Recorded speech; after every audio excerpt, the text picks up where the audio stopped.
Hi friends, வணக்கம். இன்றைக்கி news பார்த்தேன். இப்போ தான் +2 ரிசல்ட் எல்லாம் வந்திருக்கு. வழக்கம் போல் பெண்கள் அதிகமாக மதிப்பெண் எடுத்திருக்காங்க. சரிங்களா? பட்டு நான் என்ன விஷயம் சொல்ல வந்தேன்னு சொன்னால், தமிழ்நாடு கல்வியில் திளைக்கிறது, தமிழ்நாடு அரசு கல்விக்காக உழைக்கிறது அப்படின்னு நிறைய பேர் சொல்கிறாங்க.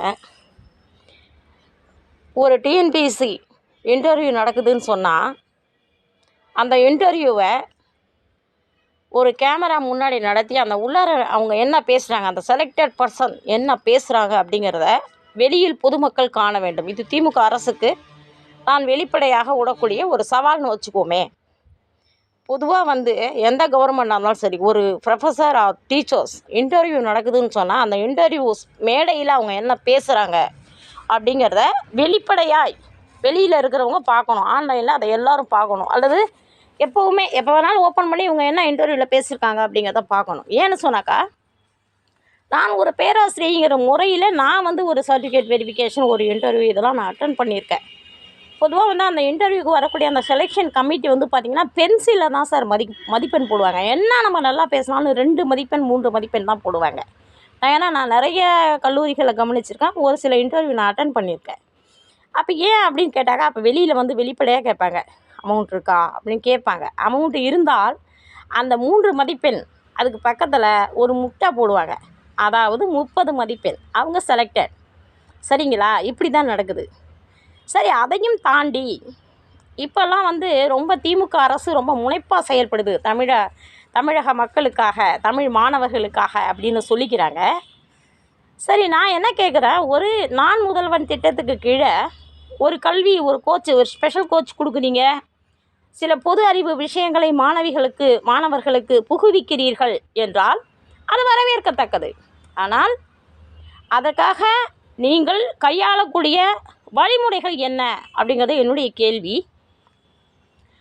பொதுவாக சார், ஒரு ஸ்கூலோ ஒரு காலேஜோ அதில் இன்னும் ஒரு 2 ஸ்டாஃபை அடிஷ்னலாக அப்பாயின்மெண்ட் பண்ணி, இதுதாம்மா இந்த பசங்களுக்கு கொடுக்கக்கூடிய புதிய அவேர்னஸ் ப்ரோக்ராம், இந்த ப்ரோக்ராமை நீங்கள் ஸ்பெஷல் கிளாஸாக நடத்துங்க அப்படின்னு சொல்லி அந்த கல்லூரிக்கிட்டேயே ஒப்படைச்சிடலாம். அதை விடுத்து நான் முதல்வர் திட்டம் அப்படின்னு ஒன்றை போட்டு அதை ஒரு தனியார் நிறுவனம், ஸ்கில் அஃபெக்ட்ஸ்ன்னு நினைக்கிறேன், ஒரு தனியார் நிறுவனத்திடம் ஒப்படைத்து, அந்த தனியார் நிறுவனத்துக்கு யார் ஆசிரியர் இல்லைன்னே தெரியாது சார்.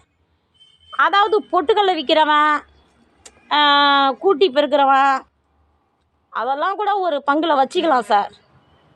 எனக்கு தெரிஞ்சு கடலூர் மாவட்டத்தில் வேப்பூர், விஜயமாநகரம், விருத்தாசலம் இந்த மாதிரி பகுதிகளில் சார், டாஸ்மார்க்கு கடையில் சேல்ஸ்மேனாக இருக்கிற ஒரு மனிதர் தன்னை ஆசிரியர் என்று அனைவரிடத்திலும் அறிமுகப்படுத்தி கொண்டு, அவர் தமிழ்நாடு புதுக்கோட்டை மாவட்டம் புன்னைவயல் அந்த ஊரில் இருக்கக்கூடிய ஒரு கல்லூரியில் நான் முதல்வர் திட்டத்தின் கீழ் ஒரு ஆசிரியராய் இருக்கிறார்.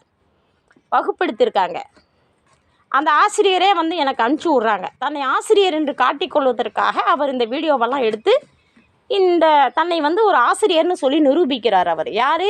20 வருஷம் கவர்மெண்ட், ஒரு டாஸ்மார்க்கு தமிழ்நாடு வாணிபர் கழகத்தின் ஒரு ஊழியர், ஒரு டாஸ்மார்க்கில் சேல்ஸ்மேன் 20 வருஷமாக இருந்தவர் ஒரு கல்லூரியில் தன்னை ஆசிரியர் என்று நிரூபித்து கொண்டிருக்கிறார். நான் முதல்வர் திட்டத்தின் கீழ் வகுப்பெடுத்து கொண்டு தமிழ்நாடு அரசு மாணவர்களுக்காக ஒரு சில செயல்களை செய்கிறது, ஒரு நலத்திட்டங்களை அறிவிக்கிறது என்றால், அந்த நலத்திட்டங்களுக்காக நீங்கள் அப்பாயின்ட் பண்ணும் மனிதர்கள் படித்தவர்களா, முறையாக படித்தவங்களா, ஆசிரியருடைய சர்வீஸ் சர்டிஃபிகேட் இருக்குதா, ஆசிரியர்களான்னு பார்க்காம, ஒரு ஆதார் கூட வச்சு செக் பண்ணாமல், ஒரு டாஸ்மார்க் சேல்ஸ்மேனு, 20 வருஷமாக டாஸ்மார்க் சேல்ஸ்மேனு, அவரை வச்சப்போ ஒரு புன்னைவயல் கல்லூரியில் ஒரு வகுப்பு எடுப்பீங்க? அது தொடர்பு ஆதாரம் நீங்கள் பாருங்கள். மூன்றாவது route freight and transport operation சொல்றோம். Freight and transportation board air sea road rail சொல்லிருக்கேன். ஏற்கனவே தமிழ்ல சொல்லும்போது கடல் வழி, நீர் வழி, காட்டு வழி, தரை வழி, இந்த 3-4 வழியாகவும் பொருட்களை எடுத்து செல்றோம்னு சொல்லியிருக்கேன். பழுப்பு லைனும் ஒன்று சொல்லியிருக்கேன். எதுக்கு இன்டர்நெட்டுக்காக கனெக்ஷனுக்காக பைப் லைன் கொடுத்துருக்கோம். அந்த பைப் லைன்ல பாத்தீங்கன்னா இப்படி ஒரு ஆங்கிள் ஒரு கல்லு பொதிச்சு அதுல ஆரோ மார்க் போட்டிருப்போம். ஏர்டெல்னா ஏர்டெல்னு போட்டு வச்சிருப்போம். பாத்தீங்களா ரோடுல? ஏன்னா அந்த தடத்துக்கு கீழே கேபிள் போகுதுன்னு அர்த்தம். யாரும் ஜேசிபி விட்டு நோண்டக்கூடாதுன்றதுக்காக அதை போட்டு வச்சிருக்காரு. அந்த லோகோ போட்டிருப்பாங்க. போறங்க எங்கேயாவது ஒரு ஓரமா பிளேமர்க் ஓரமா போட்டீங்கன்னா ஒரு ரெட்டிஸ் போட்டு ஏர்டெல் கீழே பைப் லைன் போகுது 3 அடிக்கு கீழே போனால் அது அரசாங்கத்துடைய இடம் சொந்தம். 3 அடிக்கு மேல ஏன்னா ஓனாலும் போட்டிட்டுக்கலாம். ஆனா 3 அடிக்கு கீழே போயிட்டு அது அரசாங்கத்தோட இடமா ஆகும். அப்போ 3 வழி தளத்து வழியா பைப் லைன் ஒன்று இருக்கு. அந்த பைப் லைன்ல வெளிநாட்டுலாம் என்னன்னா சிலிண்டர் கேஸ் இருக்கு இல்லையா, நாம எப்படி இபி லைன் வந்து மீட்டர் வச்சு சப்மிட் பண்ணி குறிக்கிறாங்களோ அதே மாதிரியே இப்ப என்ன இருக்கு, சிலிண்டருக்கும் கொடுத்துருவாங்க லோடு, அது மட்டும் கண்டினியூட்டா வந்துட்டு இருக்கும். உங்களுக்கு தேவைன்னா ஆப்ரேட் பண்ணிக்கலாம், இல்லைன்னா ஆஃப் பண்ணி வச்சிடலாம். நீங்க ஆப்ரேட் பண்ணிட்டு ரன்னிங்ல இருக்கும் போதெல்லாம் அதுல மீட்டர் கவுண்ட் ஓடிட்டே இருக்கும். உங்களை எதுவுமே வந்து கேட்க மாட்டான். சிலிண்டரோட லோட் கவுண்ட் குடிச்சிட்டு உங்களுக்கு மொபைலுக்கு எஸ்எம்எஸ் போட்டு போயிடுவான், உங்க அமௌண்ட் இவ்வளவு கட்டாச்சு. இவ்வளோலாம் டெக்னாலஜி வளர்ந்ததுக்கு காரணம் என்னன்னா இந்த நெட்டு தான். இந்த நெட்டை வச்சு பிசினஸ் பண்ணுவதற்காக தான் ஃப்ரைட் ஃபார்வர்டுன்னு சொல்றாங்க. டிரான்ஸ்போர்ட்டேஷன்ல கொண்டு வராங்க. இப்ப கடல் வழி, நீர் வழி, தரை வழி இந்த போக்குவரத்துகள் எல்லாம் எப்படி நம்ம கொண்டு வர படிப்பு தான் இது.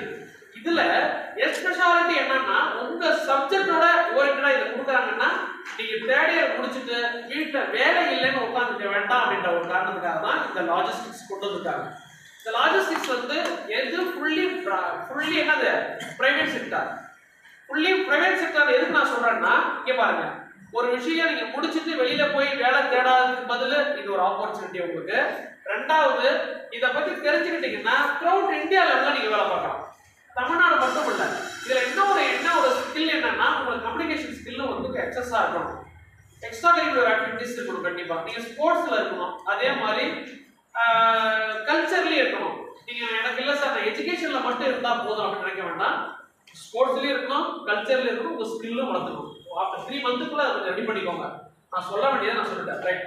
அடுத்து பாருங்க, routing and scheduling in transportation அப்படின்றாங்க. ரூட்டிங் சொல்றாங்க. ரூட் மெயினா இப்ப செகண்ட் யூனிட்ல நீங்க ப்ராஜெக்ட் ரெடி பண்றீங்க. ப்ராஜெக்ட் ரெடி பண்றீங்கன்னா அது தமிழ்நாட்டுல இருந்து பக்கத்து மாநிலத்துக்கு போறீங்களா, பக்கத்து மாநில இருந்து தமிழ்நாட்டுக்கு போறீங்களா, இம்போர்ட்டடா எக்ஸ்போர்ட்டடா நம்ம எழுதுறோம். நாம வருதா உங்களுக்கு?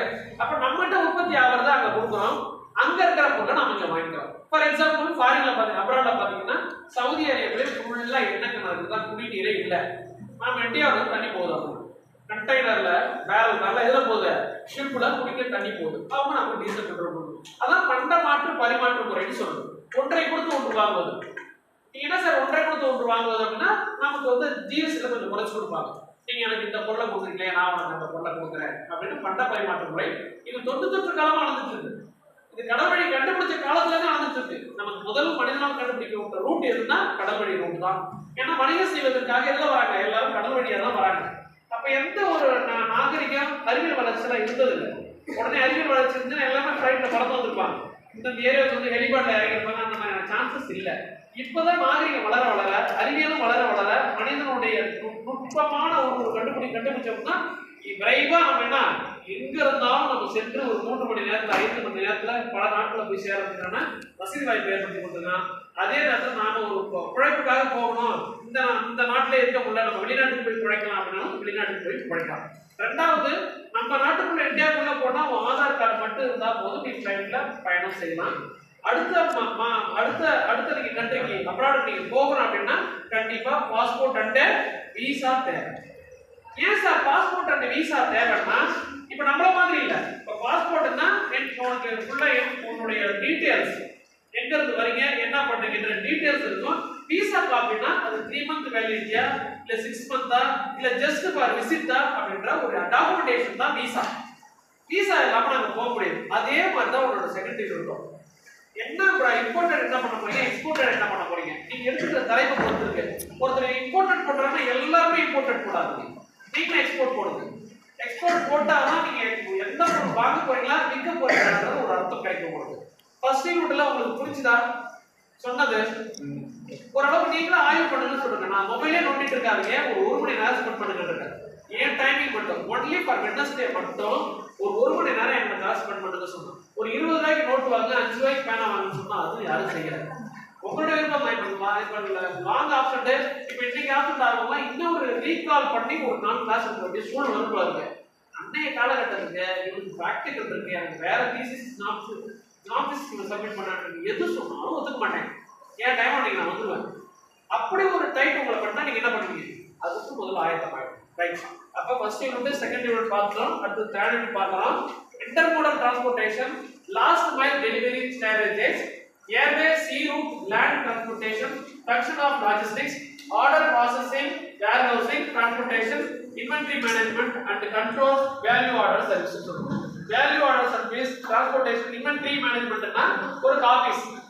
இப்போ என்ன பொருள் நீங்க வாங்க போறீங்க? எடுத்துக்காட்டு நான் ஒரு அடுத்த கிளாஸ்ல சொன்னேன், ஜஸ்ட் நீங்க வந்து இப்போ இம்போர்ட் பண்ண போறீங்க ஹேர் பின், எல்லாரும் ஹேர் பின் வாங்குறீங்க. அது சாதாரணமா ஒரு கம்பி மாதிரி தான் கொண்டு வந்துருவாங்க. இங்கே கொண்டு வந்துட்டு அதை வடிவமைச்சு நம்ம வீட்டுக்கு காலம் பாக்ஸ் போடுறோம் இல்லையா, அந்த காலம் பாக்ஸ் 16 mm 12 mm 13 mm போட்டு பிக்சர் பண்றோமா இல்லையா, பாக்ஸ் தகுந்த மாதிரி உடைய பேஸ் என்ன தேவைன்ற நம்ம காலம் பாக்ஸ் போடுற மாதிரி இந்த ஹேர் பின்னுக்கும் வடிவமைக்கிறாங்க. குழந்தைகளுக்கு எந்த மாதிரி, பெரியவங்களுக்கு எந்த மாதிரி அதுல டிசைன் பண்றாங்க. இதெல்லாம் வடிவம், அதாவது கலைகள் சொல்றது. இரண்டாவது, அங்கே அவங்க எடுக்கக்கூடிய அந்த வகுப்பு சரியானதா? அந்த போக்குவரத்து டிரான்ஸ்போர்ட் பற்றி அவங்க எடுக்கக்கூடிய வகுப்பு, நீர் போக்குவரத்து, அப்புறம் கடல் போக்குவரத்து, இது சொல்கிற முறை சரியா? இந்த வகுப்பு சரியா? என்ன தமிழ்நாடு அரசு நான் முதல்வர் திட்டத்தின் கீழ் மாணவர்களுக்காக என்ன செஞ்சிட்ருக்கீங்க அப்படின்ற கேள்வியை நான் இன்று உங்களுக்கு முன்வைக்கின்றேன். முதல்ல போக்குவரத்து பற்றி தெரியுமா உங்களுக்கு அப்படிங்கிறத கேள்வியை நான் உங்களுக்கு முன்வைக்கின்றேன். சரிங்களா? இந்த காணொளியை பாருங்கள். நான் சொல்லியிருக்கிறதுல ஏதாவது தவறு இருந்தால் கமெண்ட் பண்ணுங்கள். தேங்க்யூ.